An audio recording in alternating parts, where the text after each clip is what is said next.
जहां से लोकतंत्र की शुरुआत हुई थी, लोकतंत्र का जन्म हुआ था, आज उसी धरती वैशाली पर हम हैं। और वैशाली संसदीय चुनाव में लोगों का मुद्दा क्या है, लोग क्या सोच रहे हैं, इस पर भी हम बातचीत करेंगे। सबसे पहले हम ये भी बता दें कि ये वैशाली पहले मुजफ्फरपुर में ही था। 1972 में मुजफ्फरपुर से वैशाली को अलग किया गया और तब से मुजफ्फरपुर वैशाली दो लोकसभा क्षेत्र यहाँ बने।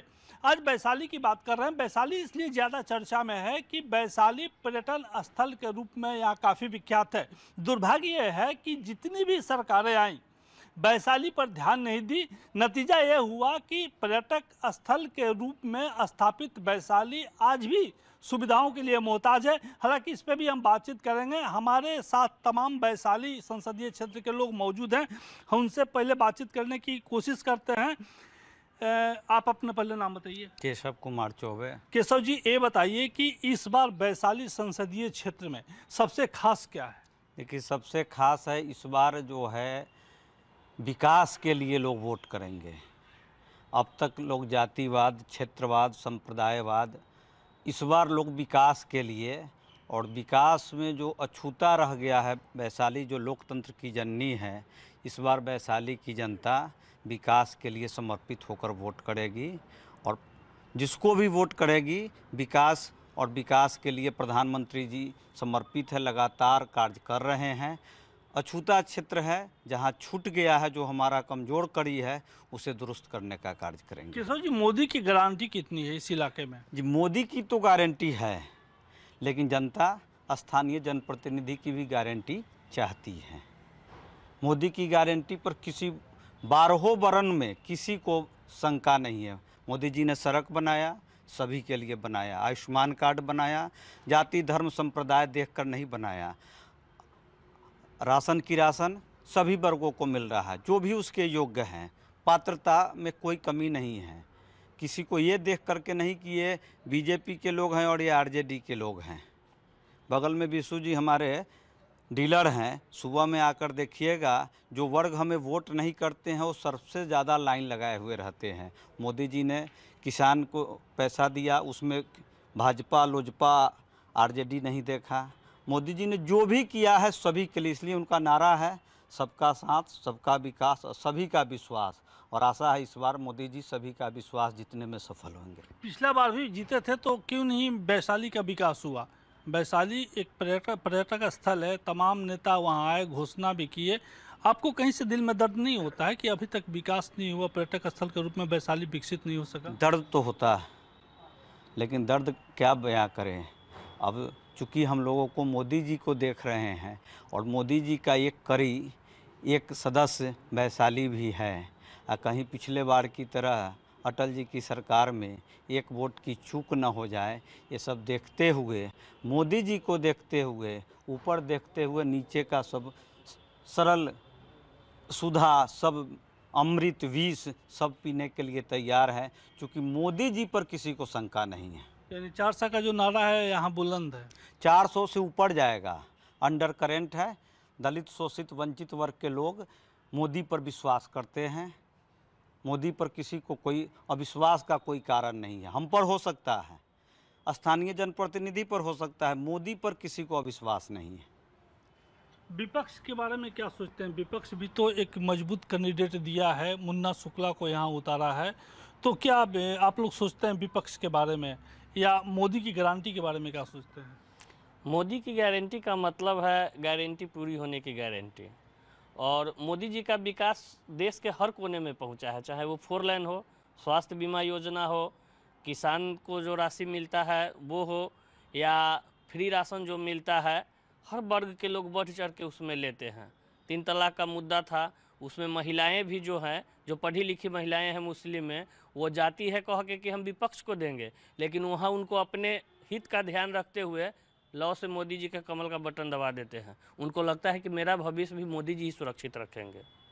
और जहाँ तक विपक्ष की बात है, विपक्ष तो मुद्दा विहीन है बिहार में। कम से कम उसके पास न कोई नीयत है, न कोई नारा है, न कोई नेता है।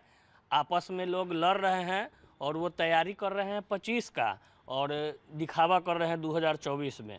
ऐसे ऐसे उम्मीदवारों को टिकट दे दिए हैं जो न जीतने वाले हैं उनके पास 0 सीट की संख्या थी, जिसको जितना मन हुआ रेवड़ी की तरह सीट बांट दिया। मोदी की कितनी लहर है, या बिना जी जो यहाँ काम की है उससे कितना आप संतुष्ट है, या मुन्ना शुक्ला की जो उम्मीदवारी सामने आई है, जो सामने कांटे का टक्कर दिख रहा है, उसके बारे में क्या सोचते हैं? मोदी जी के काम से तो ऑल ओवर इंडिया और वर्ल्ड में भी सब लोग जानते हैं उनका काम क्या है। बट ये होता क्या है कि मोदी जी 14 से लेके अभी 24 चल रहा है, 10 साल का टर्म उनका रहा है। वो अपने काम के प्रति तो पूरा मतलब तन मन धन से समर्पित है। बट होता क्या है कि वहाँ से तो वो बोलते हैं यहाँ पे फॉलो करने के लिए, बट यहाँ का जो लोकल सांसद हुए वो मतलब इलेक्शन के समय ही वो लोग अपना चेहरा दिखाता है। ऐसा नहीं होना चाहिए। और यहाँ पर हर वर्ग को मायने रखकर मतलब जैसे अभी वो लोग पूरा 24 घंटा टाइम दे रहा है, 24 घंटा में न दे के 1-1 घंटा हर मंथ अगर आके अपना जहाँ जहाँ वो लोग ऑफिस बनाए हुए हैं अगर वो देखे, हर बड़े से बड़े और छोटे से छोटे लोगों का सिर्फ समस्या का समाधान करे। आप क्या सोचते हैं, क्या मुद्दा रहेगा इस बार, या आप क्या निर्णय लिए हैं? विकास का मुद्दा रहेगा। क्या पिछले साल जो गुजरे हैं, जो आपके सांसद रहे, उन्होंने विकास नहीं किया कि फिर विकास मुद्दा? हाँ, विकास तो थोड़ा बहुत करवे किए हैं, ना कैसे कि हमारे हो सके कि यहाँ नहीं किए हो, लेकिन बारी बारी से ना होगा। एक ही मरतबे कोई चाहेगा कि विकास हो जाए तो एक मरतबे पूरे गांव का या अपने ज़िला का एक मरतबे विकास होगा? नहीं होगा, धीरे धीरे करके ही होगा। क्या चांस तो मिलना ही चाहिए। विपक्ष का उम्मीदवार कैसा लग रहा है? उनका भी तो बात सही है, अपने अपने जगह पर हर कोई सही रहता है। टक्कर किसमें आप लोग दे रहे हैं? टक्कर तो मिला जुला के 2 ही में है, बीना देवी और शुक्ला जी हैं। सो मजबूत कौन पड़ेंगे? नहीं, मजबूत तो दोनों आदिवासी के तो मजबूत हैं। आने वाला कल बताया कौन कितना मजबूत है। रिजल्ट निकलने के बाद लोग वोट देंगे, उसके बाद। क्या रोजगार के बारे में कर रहे हैं? सर हम बोलना चाह रहे थे ये अभी बीपीएससी का पेपर हुआ था टीचर वाला, उसमें जो अभी इससे पहले जो सरकार थी बोल रही थी कि हम 5 लाख रोजगार दिए, ठीक है। तो और 5 लाख रोजगार दिए, अभी जाके देखिए पेपर पर मात्र 60,000 ही फुलफिल हुआ है। 2 लाख सीट निकाला था, 1,79,000, उसमें सिर्फ फर्जीवाड़ा का बहाली हुआ है। कभी भी किसी पेपर का जब रिजल्ट आता है तो पूरा वेरिफिकेशन, डॉक्यूमेंट वेरिफिकेशन करके ज्वाइनिंग होता है। यहाँ पर इससे पहले जो सरकार थी वो क्या की, रिजल्ट निकाली, फर्जी हो, डॉक्यूमेंट कैसा हो, खराब हो, उसे कोई मतलब नहीं, सभी को ज्वाइनिंग करवा दिया। वाली सरकार मतलब महागठबंधन की जो सरकार थी इससे पहले, उसमें फर्जी हो, फर्जीवाड़ा तो हुआ ही है, पूरा फर्जीवाड़ा हुआ है। देख रहे हैं कि पेपर में डेली निकल रहा है। उधर इस चुनाव में इसको मुद्दा बनाना पूरा चाहिए। मुद्दा तो है, मुद्दा है। हम बोल रहे हैं कि स्टूडेंट जो है उसका कोई पार्टी नहीं है, कोई पॉलिटिक्स नहीं है, उसको सिर्फ अपना रोजगार चाहिए। अभी मेरे सामने जो गलत लगा हम बोल रहे हैं आपको, अभी फर्जीवाड़ा इतना हुआ है, फर्जी लोग सही जो जेन्युइन लड़के थे वो बाहर हो गए। अभी जेन्युइन लड़के बाहर हो गए हैं, जितना फर्जीवाड़ा गलत सीट लेके फिर वही लोग बाहर हो रहा है, सीट खाली हो रहा है। तो सीट भरा कहाँ, रोजगार दिए कहाँ? आप झूठ के कह रहे हैं कि हम 5 लाख लेकर को रोजगार दिए। क्या रोजगार दिए? अगर आप रोजगार देते तो बाहरी जो आया है यहाँ यूपी का जो लड़का यहाँ आके बिहार में जॉब लिया है वो नहीं आता। आप पहले अपने घर को देखिएगा कि बाहर के देखिएगा। डोमिसाइल आप हटा दिए। आप बोलते हैं कि हम आएंगे सरकार में तो डोमिसाइल लागू करेंगे। यही तेजस्वी जी डॉक्टर साहब पूरा यूपी वाले को भर दिए और यहाँ का लड़का मुँह ताक रहा है। क्या स्थिति रहेगा इस बार? स्थिति तो अच्छा रहेगा। मोदी जी काम किए हैं गरीब के लिए। हर गरीब को 5 लाख का जो इलाज है उससे बहुत गरीब को राहत हुआ है। हर घर में शौचालय, फ्री अनाज, तो यही सब मुद्दा है और उनमें कोई जाति नहीं है। सबके लिए वो काम करते हैं। सबसे ज़्यादा अच्छा आयुष्मान भारत उनका है, किसी भी गरीब कहीं भी अच्छे से अच्छे अस्पताल में इलाज करा सके। यही सब मुद्दा है और इसको और अच्छे से वो करेंगे, इसीलिए हम लोग वोट देंगे। वैशाली का स्थानीय मुद्दा नहीं है इस बार? वैशाली का स्थानीय मुद्दा काम तो होते ही रहता है, अब झूठ फूट होते रहता है, फिर आएगा फिर होते रहेगा, तुरंत तो कुछ होना नहीं है। यही है। स्थानीय मुद्दा में 2 काम अगर इस बार बीना देवी जी कर लेती हैं, एक कोई भी व्यक्ति मोतीपुर चीनी मिल को चालू करा दे तो किसानों की आर्थिक स्थिति मजबूत हो जाएगी।